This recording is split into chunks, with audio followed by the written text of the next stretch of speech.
Hello sa inyo mga kabayan. Kamusta kayong lahat? At tayo'y magre-reaction ulit dito sa pinagsasasabi nitong mga senators natin dyan. At para bang gusto'y tayo'y patahimikin. Diba? Unahin daw po muna natin yung kapayapaan. Tayo muna ay maging united. Diba? Nasa muna tayo, under the banner of unity daw muna tayo mga kabayan. Kaya lang ang problema ko dyan mga kabayan itong mga pinagsasabi nitong mga senators na to, mamaya papapanood ko po sa inyo, alam nyo yun. Nagagamit kasi itong kapayapaan, diba? Para pagtakip na naman doon sa katiwalian ni Sara Duterte. Kapayapaan yung ginagamit naman nilang wat-awat ngayon mga kabayan. Pero bago natin opinionan yan, atin munang panoorin ang pinagsasabing kabulastugan nitong mga senators na to. Patahan ng mga bagong halal na senador ang panawagan ni Pangulong Ferdinand R. Marcos Jr. na isantabi na ang politika at ituon ang pansin sa mga pangangailangan ng maraming Pilipino. Yan ang ulat ni Daniel Manalastas. Sang-ayon ang mga kasalukuyan at ilang bagong halal na senador sa panawagan ni Pangulong Ferdinand R. Marcos Jr. na isantabi na ang politika at ituon ang pansin sa pangailangan ng maraming Pilipino. Kinilala ni Senate President Francis Escudero ang kababaan ng loob ng presidente at napatid-an niya nito na nais ng taong bayan na nakatuon ang pansin sa pangailangan nila at hindi sa drama ng politika. Sa pagiging bukas daw ng Pangulo na makipag-ayos sa mga Duterte, ayon kay Senator Jinggoy Estrada, pinapakita ng Pangulo ang kanyang pagnanais na mas importante pa sa politika at ito ay pagtuon ng pansin ang national healing at progreso. Aminado naman si Estrada na una pa lang ay hindi siya sang-ayon sa pagsasagawa ng impeachment trial dahil daw pwedeng magdulot lang ito ng pagkakawatak-watak ng mga Pilipino. Pero bilang senador, mandato raw nilang tumugon sa impeachment na nakahain. Sabi naman ni Senator J.V. Ejercito, hindi naging maganda ang naging epekto ng maagang away sa politika na pag-iiwanan lang daw tayo ng karatig bansa. Si Senador Bato de la Rosa, sinabing maganda ang simulaing sinabi ng presidente. Magandang simulain yan. Magandang simulain. Sino ba naman ang gusto ng away?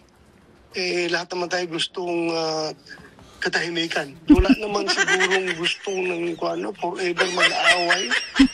Lahat naman tayo ay gustong tumahimik tayo at mamuhay ng matiwasay. Para naman kay Senate Minority Leader Coco Pimentel, bilang presidente at ama ng bansa, tama raw ang ginagawang kaugalian ng Pangulo. Suportado rin ni Senator-elect Panfilo Lacson ang panawagan ng presidente na isantabi ang pamumulitika ngayon tapos na ang Hatol Lambayan 2025 at dapat anyang magtulungan. Ayun mga kabayan, si Senator Ping Lacson lang ang medyo ihihiwalay ko dyan sa mga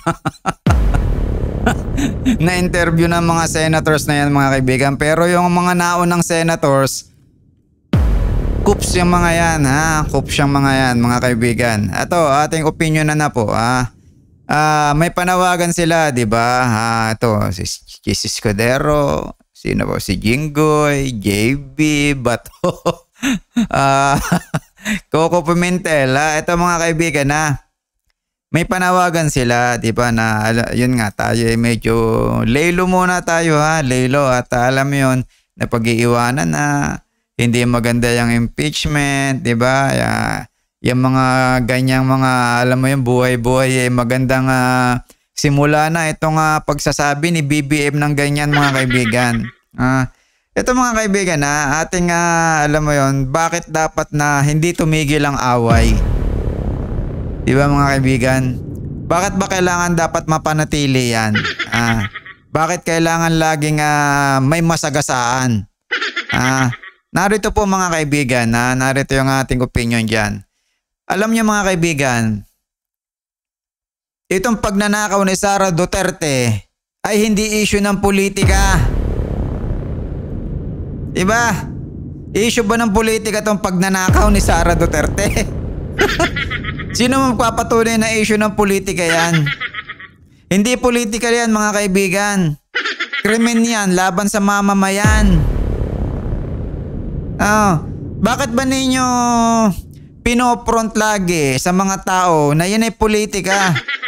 Hindi politika yan. Diba? Krimen yan ng pagnanakaw.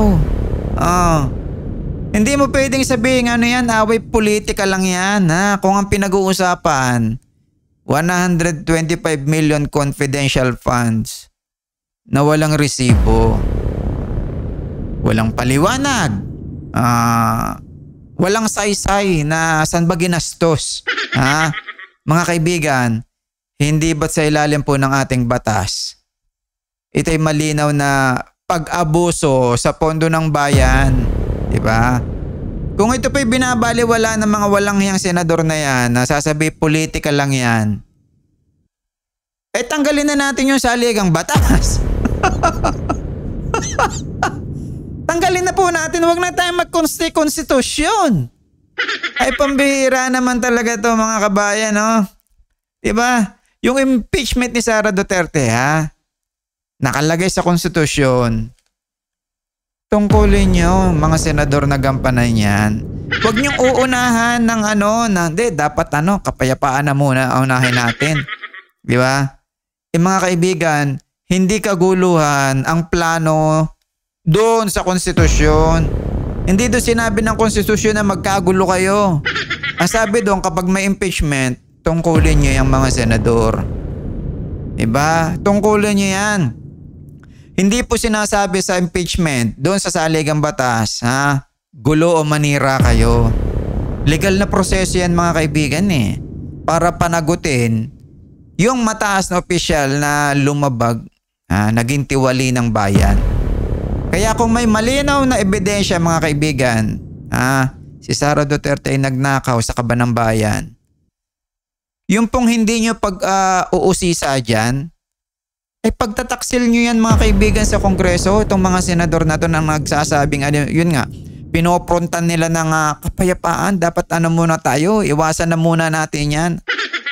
Mga kaibigan, kung ang mga senador ay umaarte na parang alam mo yun, baliwala lang yung pagnanakaw ng mahigit kalahating bilyon mga kaibigan, sila po mismo ang nangunguna sa paglilibing sa kung sino po ang may kasalanan. Wala nang accountability pa. Diba? Wala nang kung sino mang mananagot. Sige, okay lang yan magnakaw. Diba? Wag mo sabihin ang gusto nila sabihin, kalimutan na. Hindi po pwede mga kabayan kasi pera po ng pera natin yan. Ako nagbabayad akong buwis Pera po ng bayan yung ninakaw. Diba? Kung ordinaryong tao po ang nagnakaw ng sardina sa tindahan, patay siya sa mga barangay tanod mga kaibigan.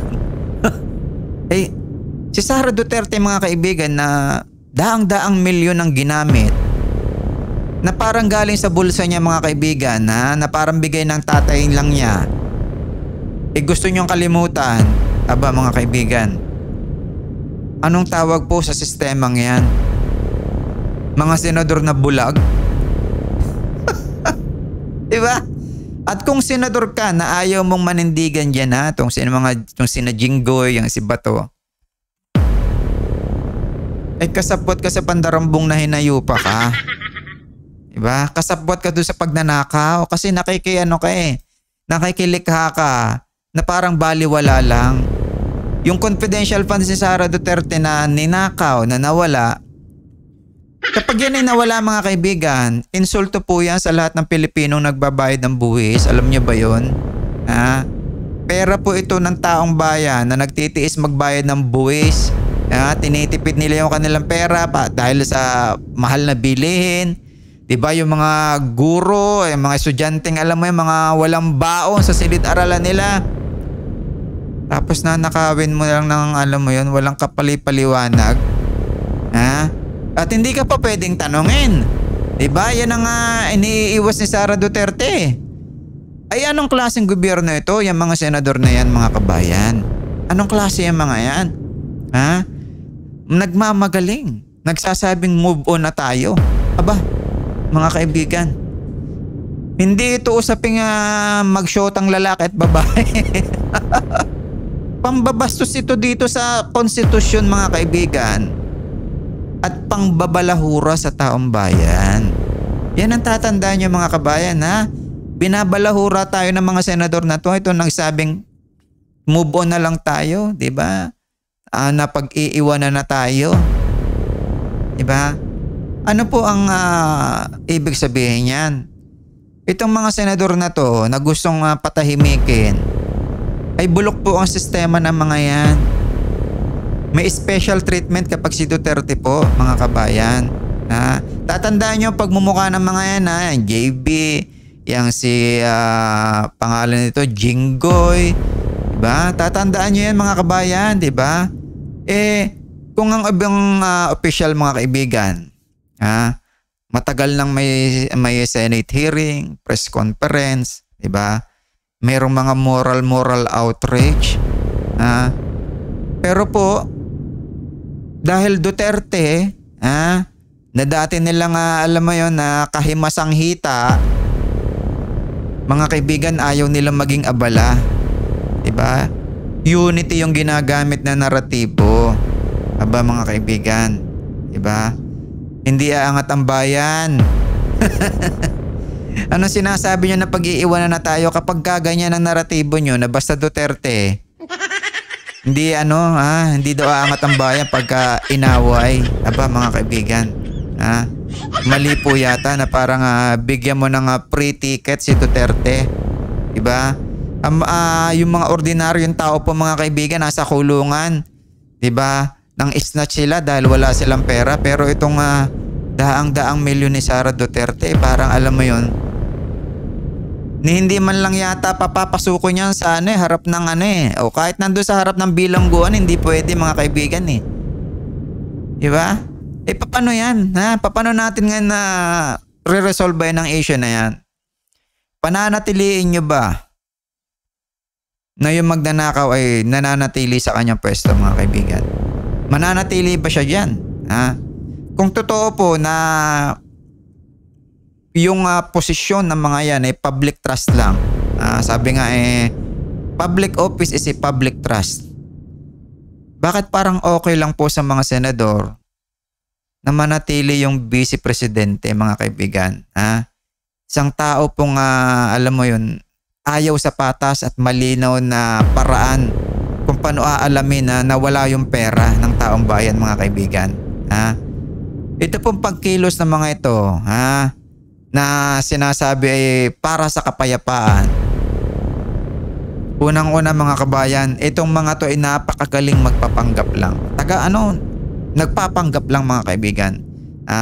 Okay lang magnakaw basta may apelidong makapangyarihan mga kaibigan. Diba? Bakit mga kaibigan? Unang-una talaga, ako pinipilit ko talaga. Kapag ka po walang mananagot sa ganitong ginawa ni Sara Duterte, magpapaulit-ulit lang to mga kabayan. Diba?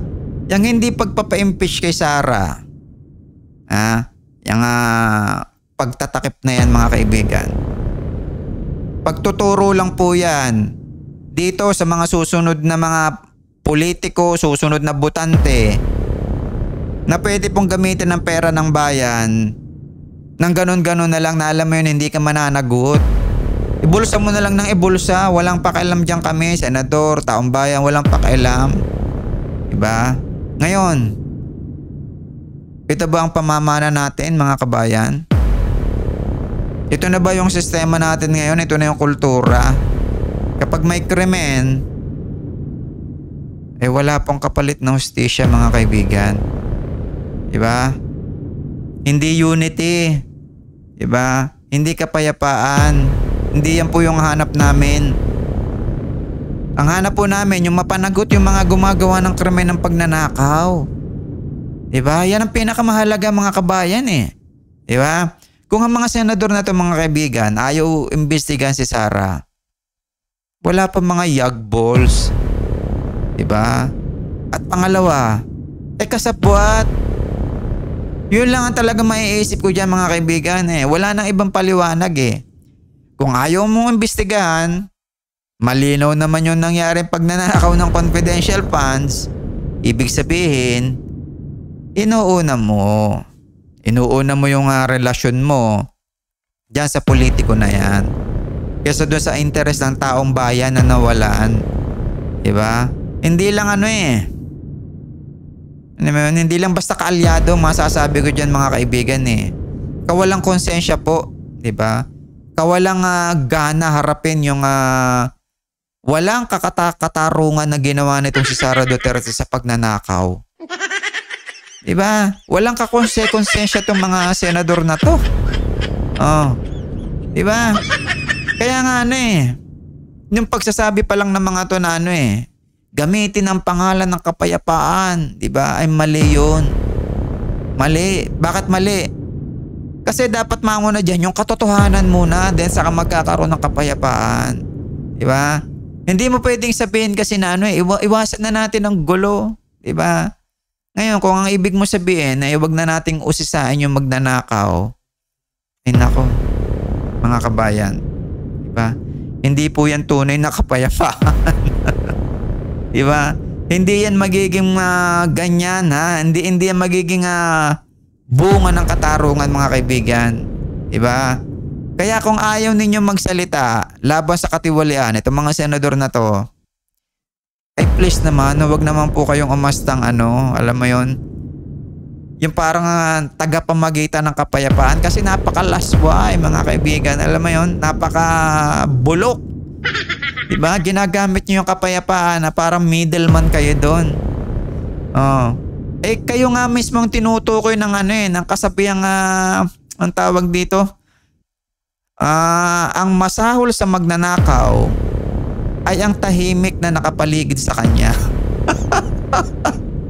Diba? Oh, kapag may magnanakaw at may mga taong nakapaligid sa kanya, mga kaibigan, alam ng mga taong ito na yung magnanakaw ay nasa gitna nila, pero tahimik lang sila mga kaibigan. Mas matindi pa pala sila doon sa magnanakaw. Tandaan nyo yan mga kaibigan, tandaan nyo yan, diba? Huwag po nating hayaang burahin ang alaala po ng ating bayan dahil lang sa kasalanan nitong mga hinayupak na nasa Senado na to. Diba? Halimbawa, gaya ng mga pinaslang na Duterte. Ang kasalanan ni Sara mga kaibigan ay hindi pwedeng takpan po ng katahimikan ng kapayapaan. Mga kaibigan. Hindi pwedeng basta na lang kalimutan yung alam mo yun, paglustay, pagbulsa, pagdala sa sasakyan ng bagbag na daang-daang milyon. Nararapat lang dyan mga kaibigan yung impeachment. Hindi dahil sa galit, mga kaibigan, hindi tayo galit. Nagtatanggol lang po tayo doon sa pagiging Pilipino natin, yung dignidad natin. Itataas naman natin yung dignidad natin. Kaya itong mga senador na nagsasabing, alam mo yun, na hindi makakabuti sa bansa. Naku mga kaibigan, hindi po ganyan. Hindi ganyan ang tamang pagsagot. Pag sinabi mong yung dignidad ng bansa ang inuuna mo, ay hustisya muna, saka ang kapayapaan, then saka ang unity. Kailangan kasi may managot Kapag ka po hindi mo pinanagot itong si Sara Duterte, kinukumbinsi nyo po o ano pang tawag dito, kinukonsinti nyo yung kultura po ng kawalang hiyaan sa gobyerno. Diba? Ito ang mga problema sa leader natin mga kaibigan Kunwari ayaw ng gulo, diba? Sinusundan nila yung sinabi ni BBM. Ang totoo lang mga kaibigan, ayaw nilang mawala ng connection sa kapangyarihan. Nakakapang-uto kasi sila dyan Kasi kung hindi nila babanggitin ang pangalan ng mga Duterte, ligtas po sila. Yan ang totoo mga kaibigan. Hindi sila pwedeng bumanggit ng ng laban sa Duterte kasi malilintikan sila. Pero habang tahimik sila mga kaibigan, tuloy po ang sistema ng pagnanakaw, pagbubulsa, kung ano-anong klaseng pagsasamantala tungkol dyan sa mga pera-pera na yan ng gobyerno. Pera po ng taong bayan yan mga kaibigan. Hindi dapat yan binubulsa ng mga vice president o kung sino man, mayor. Itong mga senador na to na nagbubulag-bulagan at nagtatanga-tangaan at nagbibigi-bingihan mga kaibigan. Aba, ay kung may pwedeng ibitin mga kaibigan sa pagtataksil, ibitin natin. Diba? Sino ba yung taga Zamboanga na sabing i-firing squad? Oh, sinabi niya Katoliko siya. Pero pabor siya sa death penalty. Firing squad sa Luneta, mga kaibigan, yung taga Zamboanga ng congressman, sige, suportahan natin yan. Diba? Ganyan ang tamang mga stand. Diba? Kasi kung hindi pwedeng ma-impeach tong si Sara dahil anak siya nung si Digong na pumatay ng libo-libo, ay wag na tayo magbatas-batas dito sa ating bansa. Ano pang saysay ng konstitusyon? Kung yung mga official naman na hindi pwedeng galawin, ano yan? Para saan yan? Diba? Batas po ba ito para sa mahirap lang? Kapag tricycle driver may violation, bayad 1,000, uhulihin kung wala lisensya. Pero kapag yung vice presidente 125 million less than in 2 weeks, less than 2 weeks mga kaibigan. Walang resibo, walang paliwanag, walang kaek-ek-ek-ek. Tahimik ang lahat. Diba? Tahimik, walang makapagbuka ng bibig mga kaibigan. Diba? Ganito pa yung gusto nating gobyerno? Ganito mga kaibigan na parang basta nasa politika ka at alam mo yun, nanalo ka ng posisyon, untouchables na kayo. Mali mga kaibigan, diba? Ang Senado ay hindi pwede maging extension ng mga sindikato na nasa Davao, mga kaibigan. Malinaw po yan. Huwag po nating hahayaan na yung Davao Mafia ay mapangibabawan o mapasok, makontrol yung Senado, mga kaibigan. Kapag itong mga DDS na ito ay payag ng payag na yung Senado ay alam mo yun, huwag usisain si Sara Duterte.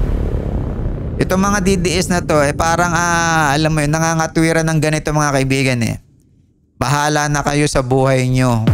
Kami dito sa Davao, safe. Mga kaibigan. Ay ito naman yung itatanong natin. Sino ang tunay nilang boss? Ang taong bayan o mga Duterte? Kasi kung pipiliin nila mga kaibigan na ipagtanggol itong si Sara, imbis po yung pera ng bayan, hindi po senador ng Pilipinas ang tinatangkilik nyo mga kaibigan. Senador po lang ng iilan na makapangyarihang mafia dyan sa Davao. Diba? Kaya nga sinasabi natin malimit mga kaibigan. Ito talagang pinaka nakakahiya mga kaibigan Yung pagkonsinti sa pagnanakaw ni Sara Duterte, panlalait po yan sa Pilipinong naghihirap. Diba?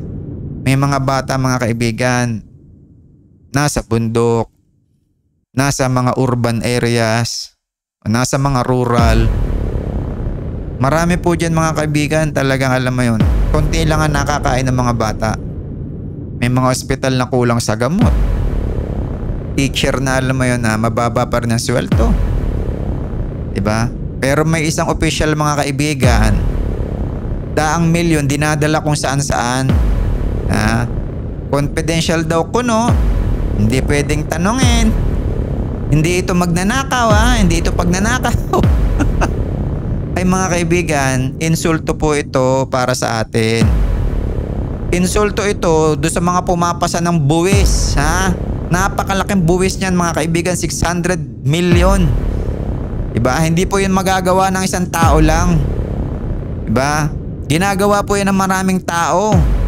Diba? Galing yan sa maraming mamamayan. Mga kaibigan, pagka po ganyang wala yung pag-aaral na alam mo yun, pag-uusisa ng senador, mga tangang senador na yan, talagang ginagawa tayong tanga. Diba? Ito nakakainis mga kaibigan, na talaga ako inis na inis eh. Diba? Kailangan talaga natin magalit eh. Diba? Itong impeachment na gagawin na dyan sa Senado mga kaibigan, ha? Hindi po kaguluhan yan, hindi yan bloodbath kagaya ng sinasabi ni Sara Duterte. Ha?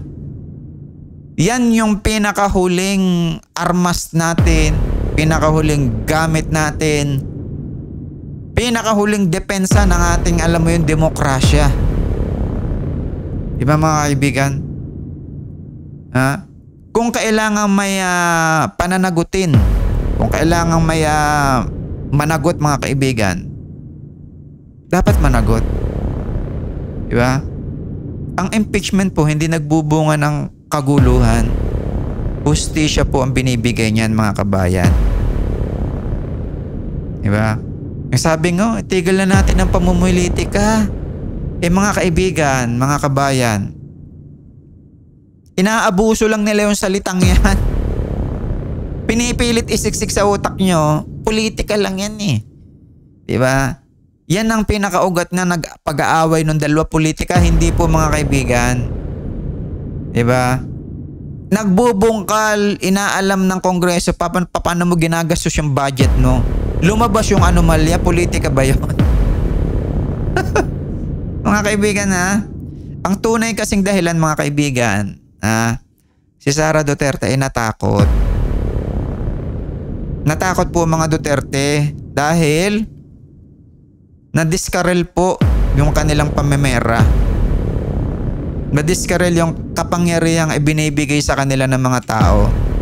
Mga kaibigan, yan po ang katotohanan ha, yan ang katotohanan. Kaya po hindi po tayo titindig yan mga kaibigan.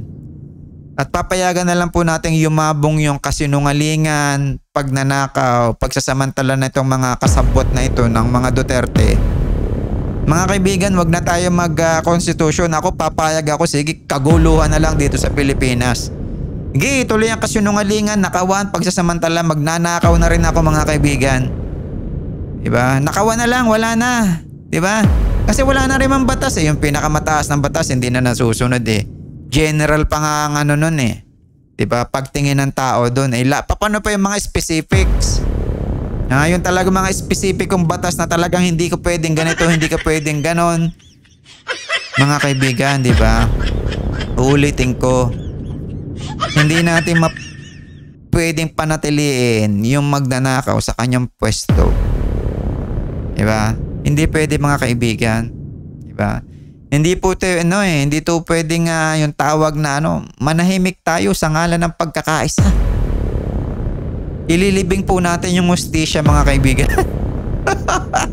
Diba? Hindi away politika ito. Tatandaan nyo hindi ito away politika. Diba? Laban po ito doon sa mga nagsamantala sa pagkuha ng pera ng bayan. Diba? Diyan tayo tinutukhang ni Sara Duterte. Diyan pumapatay ng maraming tao si Sara Duterte sa pagkuha po ng napakadaming pera ng bayan mga kaibigan. Diba? Kaya yung confidential funds ni Sara Duterte mga kaibigan, yung patuloy na pag-iwas niya, hindi niya pagpapaliwanag, insulto po yan sa lahat na nagbabayad ng buwis. Kaya dapat manindigan tayo. Ako nagbabayad ako ng buwis. Kaya gusto ko, ayaw ko may magnanakaw na nakaupo dyan. Diba?